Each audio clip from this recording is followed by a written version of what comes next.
What's up guys, this is AndroidAtNight and this is Android Games News episode 2. I am still looking for a better name for this, so if you've got one, put it in the comments.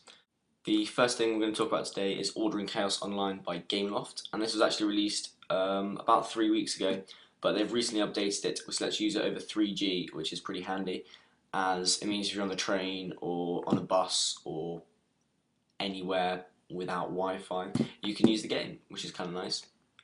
Next is Fieldrunners HD, was recently released on Android and it's also just been updated with a tablet version. It's been on iOS for yonks and it's a pretty decent tower defense game, nice graphics.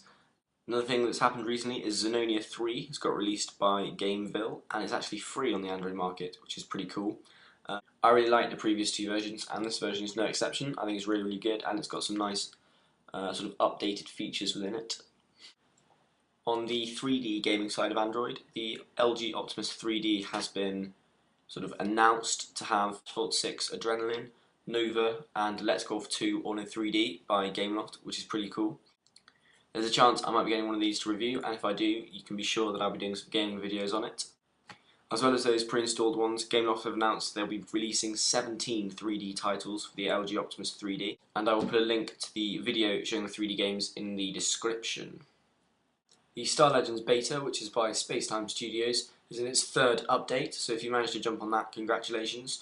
I'll put more info about that in the bottom bar, and I think there's still a chance that you can get in on it if you haven't already. I'll put links to all that in the description as well. For those of you who like sort of RPG, party style, Final Fantasy type games, Com2uS has released Iona 3 Children of Carnia onto Android, and you can get more information about that again in the description because there's a huge long list compiled by Droid Gamers of all the features. But basically it's sort of your classic, you can make parties, craft items, you run around hacking monsters and orcs to death, that sort of thing. And apparently it's got quite a nice storyline, so if you're a fan of RPG I suggest you go check that out.